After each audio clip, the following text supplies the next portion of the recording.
Dear students, we are going to start a new topic today, that is adaptation in aerial animals.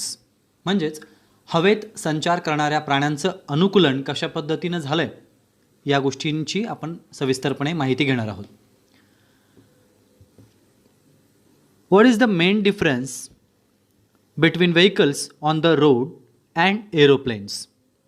रस्त्यावरून धावणारी वाहनं आणि आकाशात उडणारी विमानं यांच्या रचनेत मुख्य फरक कुठला असेल त्यांचं निरीक्षण करा. The spindle shaped body of birds also minimizes the resistance of air while flying. With hollow bones, a body covering feathers, and modification of forelegs into wings, their body is light in weight and adapted for flying. पक्ष्यांची शरीरं देखील दोन्ही टोकांना निमुळती असतात, जसं आपण ह्या प्रश्नात पाहिलं. What is the main difference between vehicles on the road and aeroplanes? विमान जर तुम्ही काळजीपूर्वक पाहिलं तर त्याचा आकारसुद्धा स्पिंडल शेप्ड असतो. दोन्ही बाजूंना निमुळती होत जाणारी ही बॉडी हवेचा रेजिस्टन्स खूप प्रमाणात कमी करते. त्यामुळं हवेला पार करत हवेच्या विरोधातसुद्धा हवेतून पार होत उडणं अतिशय सोपं जातं. त्याचबरोबर पक्ष्यांमध्ये आणखी काय रचना असतात तर हवेचा विरोध त्यांना त्यांच्या निमुळत्या टोकांमुळे होत नाही. शरीरावरील पिसांचं आवरण पुढच्या पायांचं पंखात रूपांतर झालेलं असतं आणि त्यांची हाडं ही पोकळ असतात. त्यामुळं आणि शरीरही त्यांचं हलकं असतं, जेणेकरून हवेमध्ये ते व्यवस्थित उडू शकतात. म्हणजेच हवेत उडण्यासाठी हा सर्व बदल हे अनुकूलन पक्ष्यांमध्ये झालेलं असतं. The body of insects also is light in weight and tapers at both the ends. कीटकांची शरीरे सुद्धा अशीच निमुळती असतात, हलकी असतात. They can fly with 2 pairs of wings and also walk with 6 stick-like legs. पंखाच्या 2 जोड्या व काडीसारखे 6 पाय अशा रचनेमुळे कीटक हवेत उडू शकतात. तसेच त्यांना चालताना सुद्धा तुम्ही पाहिलंच असेल.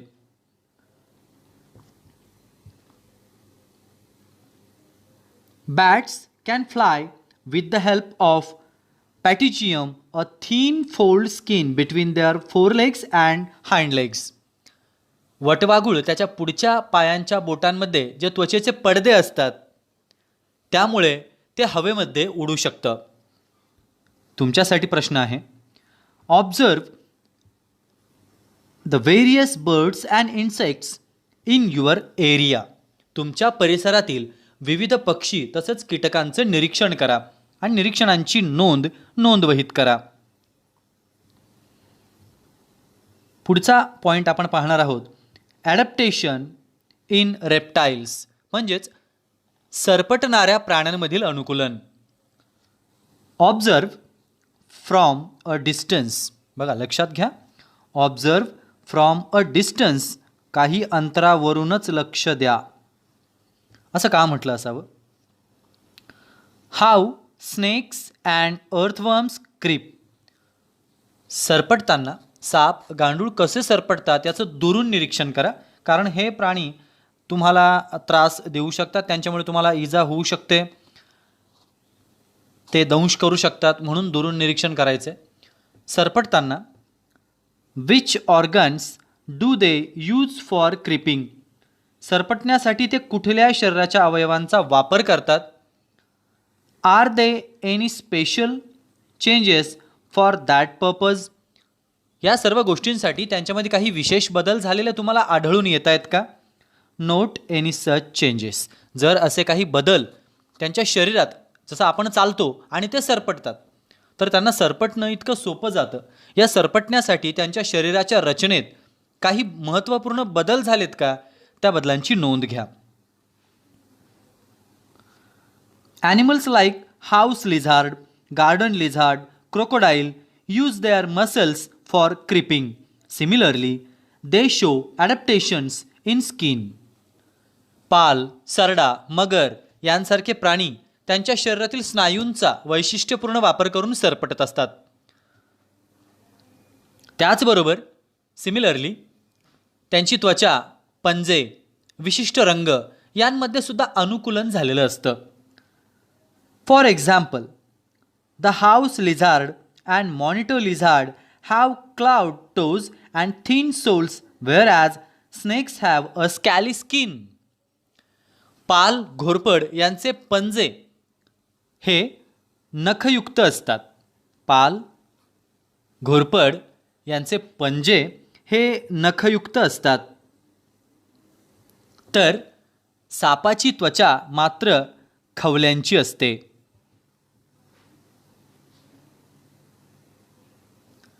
खवलेयुक्त त्वचा ही सापांची असते. आता आपण पाहणार आहोत adaptation for food in animals, म्हणजेच प्राण्यांमध्ये अन्नग्रहणासाठी झालेलं अनुकूलन. We can categorize animals as herbivores and carnivores. आपण प्राण्यांचे 2 गट करू शकतो, 2 गटांत त्यांचं वर्गीकरण करू शकतो. एक शाकाहारी आणि दुसरा मांसाहारी.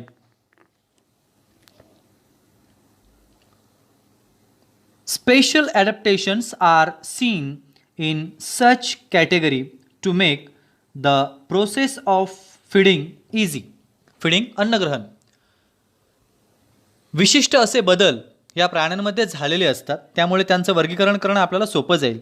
We will discuss this in greater detail in the chapter nutrition. पोषण नावाचा आपला जो या इयत्तेतला पुढचा धडा आहे, त्यामध्ये आपण प्राण्यांचं हे अनुकूलन, अन्नग्रहणासाठीच्या पद्धती यांचा डिटेल्ड स्टडी आपण करणार आहोत. Watch the programmes on national channels like National Geographic, Wild, Discovery etcetera to learn about the feeding habits of animals like frogs, snakes, birds, mosquitoes, butterflies etcetera. बघा, बेडूक, साप, पक्षी, डास, फुलपाखरं, छोटे छोटे कीटक या सर्वांच्या अन्नग्रहणाच्या पद्धती, जगण्याच्या पद्धती ह्या जवळून जर अभ्यासायच्या असतील तर सुरक्षित मार्ग आहे. तुम्ही नॅशनल जिओग्राफिक आणि डिस्कवरी यांसारख्या वाहिन्यांवरील जर वेगवेगळे कार्यक्रम तुम्ही जर पाहिलेत तर तुम्हाला ग्रेटर डिटेल्स 4K व्हिजिबिलिटीसह तुम्हाला व्यवस्थित बारकावे त्यांच्या अन्नग्रहणातले नक्कीच कळतील.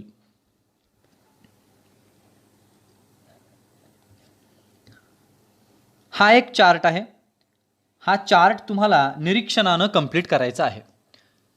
तुमच्या परिसरातलं हे निरीक्षण असणार आहे. Complete the following chart from your on observations. हा चार्ट 3 कॉलममध्ये डिव्हाइड केला आहे. पहिला आहे ॲडॅप्टेशन, दुसरा आहे ॲनिमल आणि तिसरं आहे यूज ऑफ ॲडॅप्टेशन. पहिलं उदाहरण घेऊया.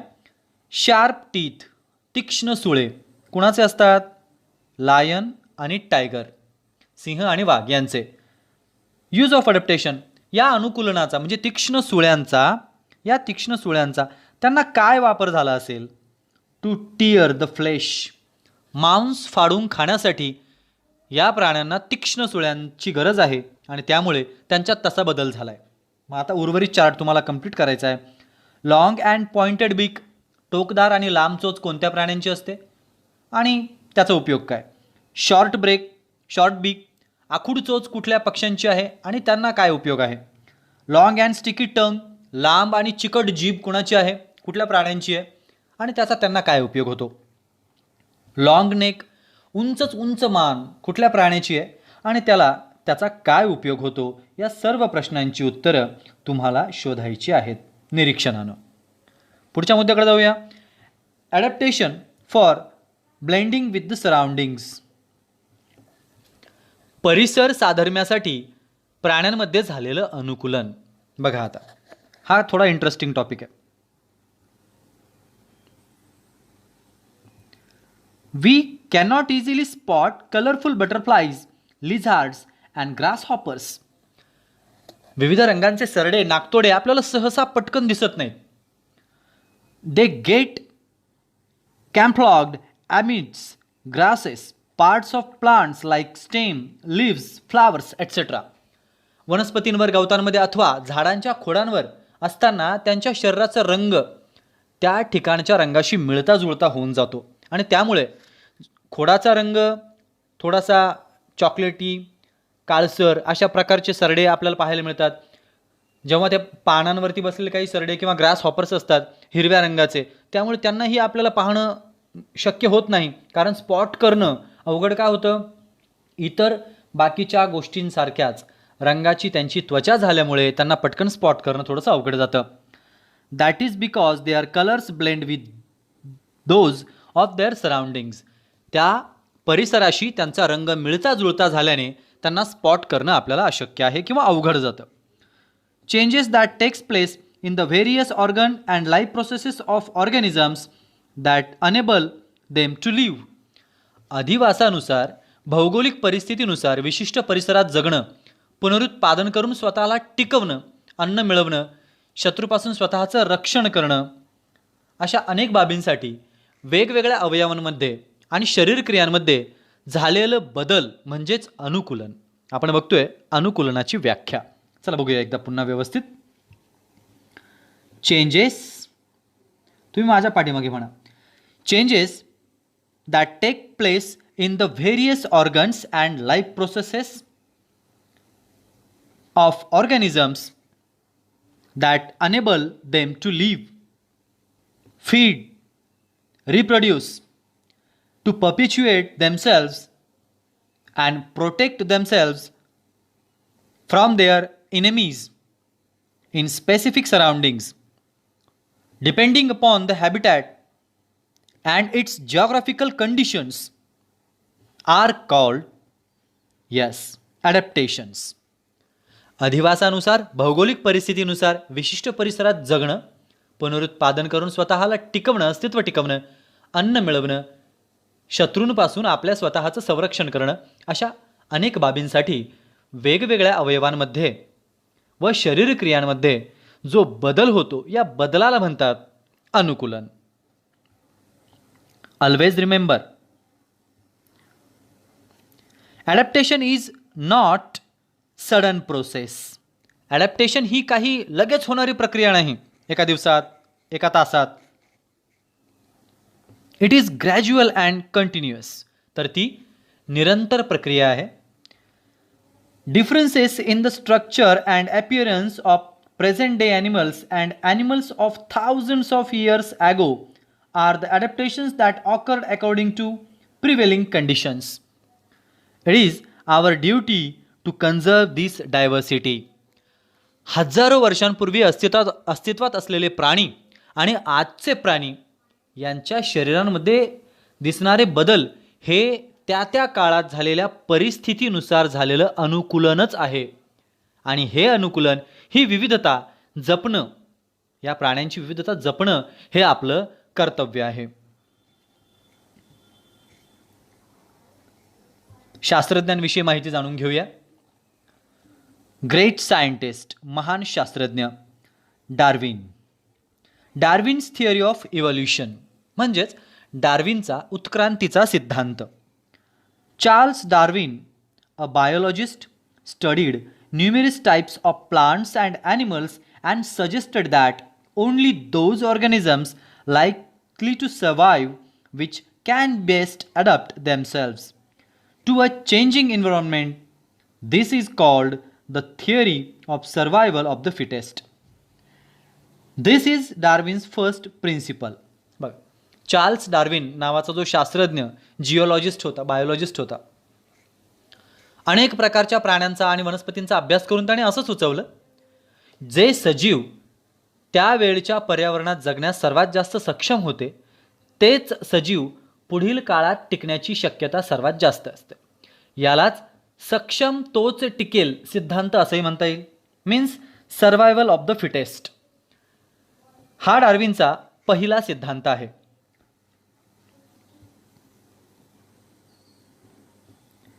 If an organisms is born with a new beneficial characteristics and is able to survive, this change is preserved in the next generation. This is Darwin's second principle and it's called the theory of natural selection. आता डार्विनचा जो दुसरा सिद्धांत आपण वाचला, एखादा सजीव त्याला फायदेशीर ठरणारं एखादं वैशिष्ट्य घेऊन जन्माला आला व टिकू शकला तर त्याची पुढची पिढी त्याच्यासारखीच बनते. यालाच डार्विनचा दुसरा नैसर्गिक निवडीचा सिद्धांत असंही म्हणतात. Classification of organisms. सजीवांचं वर्गीकरण. Why are the living things classified? Which are the criteria used for classification of plants and animals?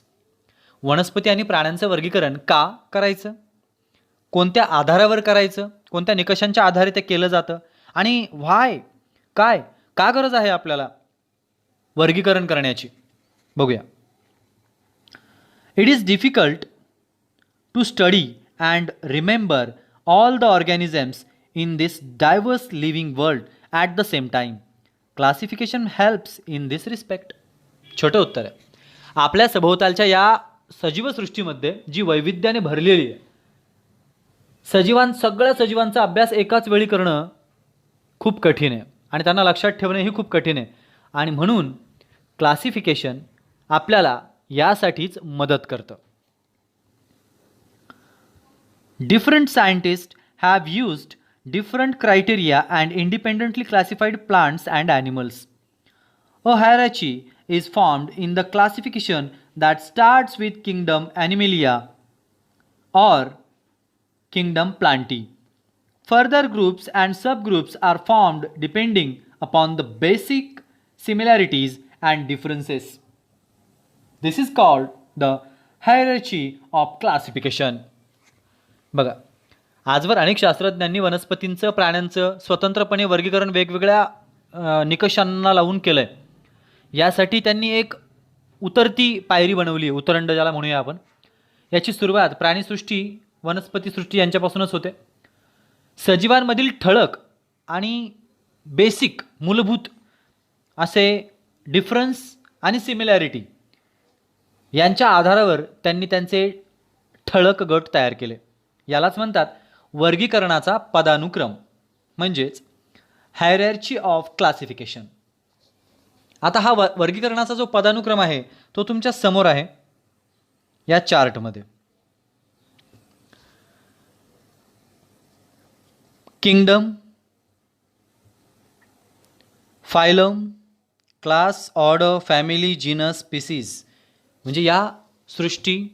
Phylum म्हणजे संघ, क्लास म्हणजे वर्ग, ऑर्डर म्हणजे गण, फॅमिली म्हणजे कुळ, जिनस म्हणजे प्रजाती आणि स्पेसीज म्हणजे जाती.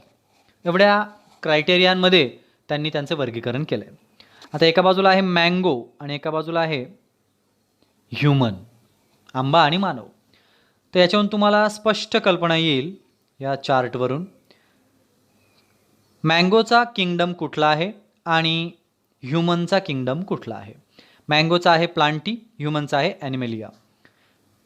फायलम आहे अँथोफायला, कॉर्डेटा, डायकोटिलिडॉन, मॅमेलिया, सॅपिंडल्स, प्रायमेट्स, अँकार्डियसी, होमिनायडी, मॅग्निफेरा, होमो, आणि स्पीसीज आहेत इंडिका, सेपियन्स. आता सेपियन हे नाव तुम्ही ऐकलं असावं, होमो हे नाव ऐकलं असावं, होमो सेपियन असं ते नाव कम्प्लीट आहे. म्हणजे या प्रकारांमध्ये प्राण्यांचं, वनस्पतींचं वर्गीकरण शास्त्रज्ञांनी वेगवेगळ्या बेसिक गोष्टींच्या आधारे, ठळक मुद्द्यांच्या आधारे, भेद, डिफरन्स किंवा सिमिलॅरिटीजच्या आधारे त्यांनी केलं आहे आणि ह्या सर्व सजीव सृष्टीला या सर्व गटांमध्ये वाटलं गेलं आहे. क्लासिफिकेशन हे इयत्ता 8वीला आपण इन डिटेल्ड शिकणार आहोत. त्यानंतर आपण पुढच्या मुद्द्याकडे जाऊया. Binomial nomenclature by Carl Linnaeus. Carl Linnaeus नावाच्या शास्त्रज्ञाने जी एक पद्धती विकसित केली, द्विनाम पद्धती, बायोनॉमियल नॉमेनक्लेचर, द्विनाम पद्धती काय आहे ती जाणून घेऊया. Imagine that there are 4 students with a name Kabir or Kiran in a classroom. If you are talking about any one of them, how would you ensure that others know which one of them you are talking about without any confusion? We would tell the full name, that is the first name and the last name. This is similar to binomial nomenclature.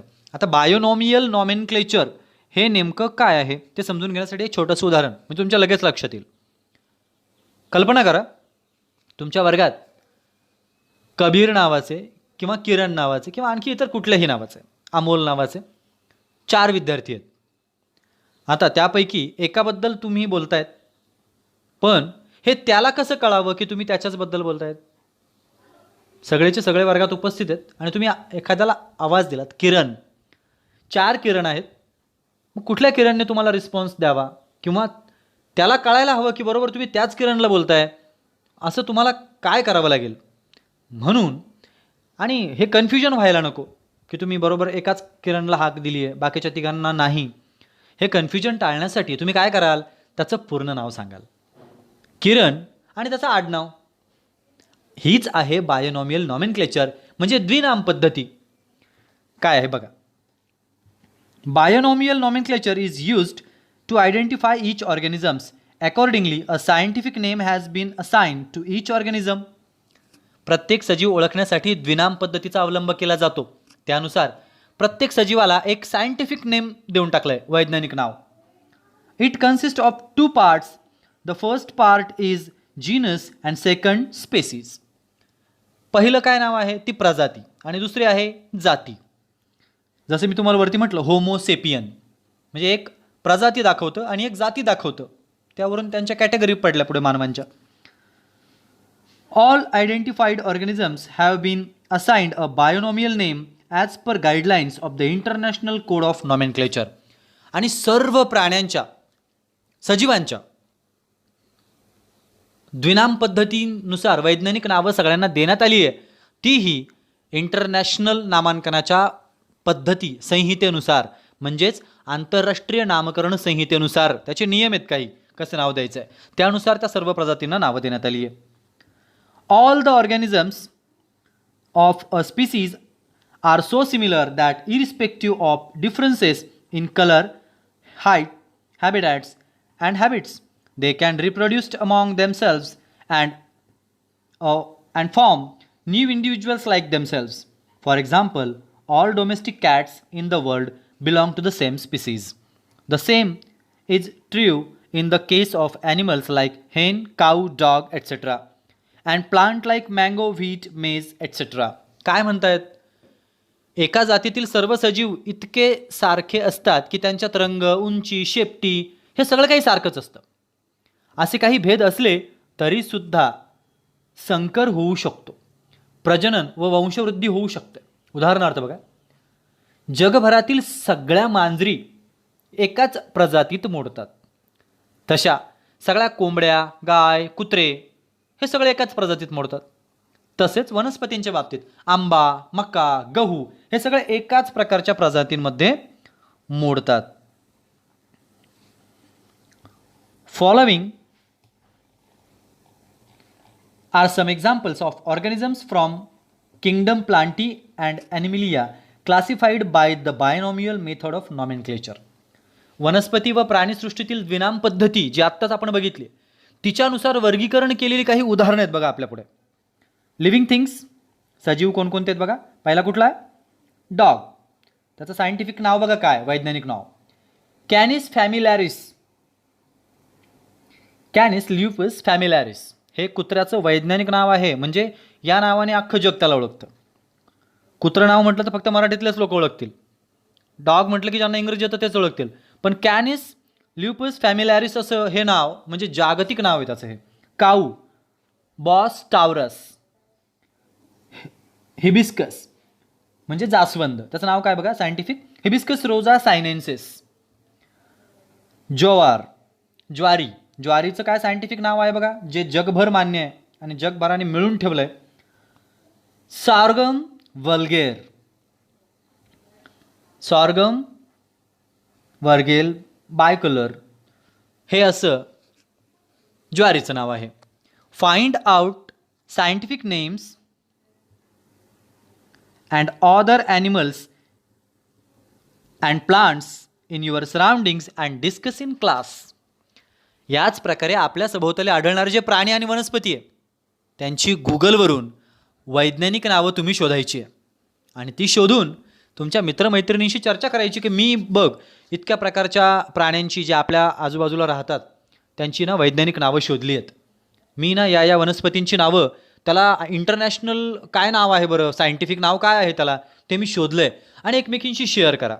याने काय होईल, प्रत्येकजण वेगवेगळे नावं शोधेल आणि सगळ्यांच्या शेअरिंगने मिळून तुम्हाला अनेक प्राण्यांची वनस्पतींची सायंटिफिक नावं कळतील आणि एक चांगला उपक्रमही होईल. 29th April is observed as world frog protection day. 29 एप्रिल हा जागतिक बेडूक संरक्षण दिवस आहे. Killing or harming frogs is prohibited by the wild life protection act. बघा, वन्यजीव संरक्षण कायद्यानुसार प्राण्यांना मारणं, इजा पोहोचवणं यांच्यावर बंदी आहे. तुम्ही असं काही करणारच नाही आहे. तुम्ही मला सर्वांना नैतिक जबाबदारी पार पाडायची आहे. प्राणी आणि आपण वनस्पती सर्व मिळून पृथ्वीचं नैसर्गिक समतोल हा कायम राहण्यासाठी सर्वांनी एकत्रित येऊन चांगल्या प्रकारे काम करणं गरजेचं आहे. या धड्याच्या वर आधारित प्रश्नोत्तर समजून घेऊन तुम्ही लिहा आणि मला पाठवा.